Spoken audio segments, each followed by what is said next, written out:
Hello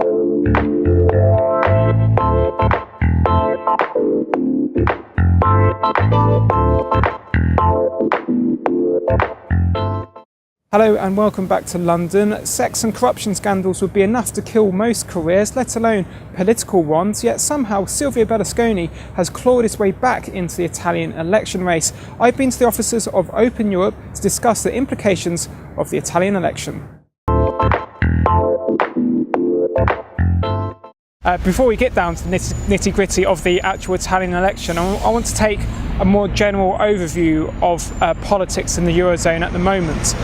What does austerity mean for politicians in the Eurozone? Because we saw Nicolas Sarkozy in France really associate himself closely to Angela Merkel, and it didn't work out too well for him politically, at least. Well, something similar is actually happening in Italy as well, because we have had 1 year with a technocratic government led by Mario Monti, and during this electoral campaign, Mario Monti has been often associated with German-imposed austerity. It was one of the favorite arguments of Silvio Berlusconi populist and anti-austerity campaign. So Monti is actually associated with budget cuts, with sacrifices,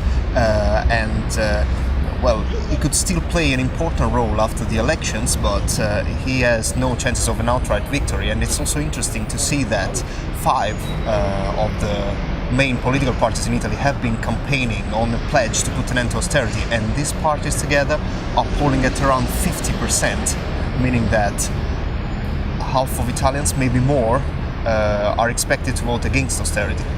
One of the interesting aspects of the Eurozone is that it's a very idealist, almost elitist idea that it's this project thought up by people who believe very strongly in it, but at the same time they have to try and convince the people on the ground that this is right for them. So how are people like Mario Monti meant to persuade the Italians that following austerity, which is very much a German Brussels idea, is right for them?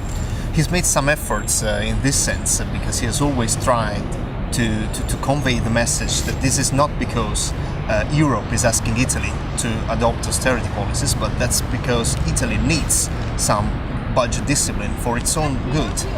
But as I said, in terms of support, of electoral support, this hasn't really paid off, because Monti is now only 3rd or 4th in opinion polls, and he has no chances of winning this election. Sure.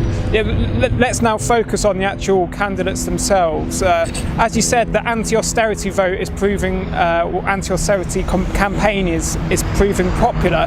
Is there any truth in comments by Berlusconi, for example, saying that he's going to ask Angela Merkel and Brussels for less tough austerity measures? Is that realistic for Italy? Well, it depends.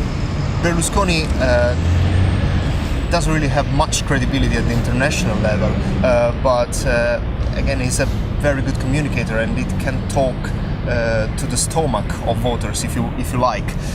So when he uses arguments like renegotiating the fiscal treaty, when he talks about refunding a tax on first homes, when he talks about putting an end to austerity imposed by Germany, these are all powerful arguments given the current economic situation in Italy. Then sometimes voters have a short memory. They don't always remember, for example, that Berlusconi and Berlusconi's party voted for the fiscal treaty, for the ratification of the fiscal treaty in the Italian parliament, and now he's pledging to renegotiate it if elected. Not all the promises made by Berlusconi are going to be kept, because whatever shape the future Italian government takes, Italy will have to stick to some commitments made at the European level. So there will be a lot of peer pressure from other Eurozone countries, there will be pressure from the European Union institutions, so the European Commission and the European Central Bank, and perhaps most importantly, there will be market pressure.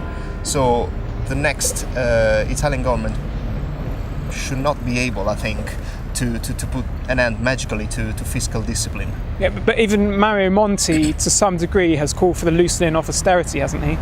But not in the immediate term, not in the short term. He has talked about the possibility of reducing the tax burden on Italian workers and Italian businesses, but that will have to be done simultaneously with a rationalization, if you like, of public spending in Italy. It's not there's no magic wand here. according to Mario Monti, unlike, for example, it's very different from the promises made by Berlusconi, who was promised to immediately scrap a tax on first homes and refund this tax to Italians. Yeah, I just want to, just looking at the candidates, the last poll which was done, because there's a blackout 2 weeks before the elections in terms of polls, it had Berlusconi, I think, in third place, who's obviously had his scandals, and then a comedian in fourth place. I mean, what does that say about the state of Italian politics when you have these colourful characters polling so well? Well, actually, Beppe Grillo, the former comedian, now I would say fully fledged politician, is actually probably the real litmus test of these elections, because we are talking about, if you like, maverick, who has already made clear that he doesn't want to be in government with any of the old establishment parties, and he's campaigning about strongly about the need to clean up Italian politics. So it will be very interesting how many Italians will actually decide in the end to vote for him, because it will be a public protest vote against the current state of Italian politics. I'm just thinking though that if we have him, you say he's now a politician, but if you have him as a former comedian or Berlusconi, who we know his track record, how's that going to be taken by the markets? Surely they're going to sound very bearish on Italy, aren't they? And that's just going to cause their sovereign bonds to inflate. That's the right question to ask. It could create some uncertainty, especially because even if Berlusconi doesn't win the elections, because he's still trailing in the opinion polls, we will still have a situation where the next Italian government, whatever shape it takes, will be up against a strong anti-austerity opposition in parliament.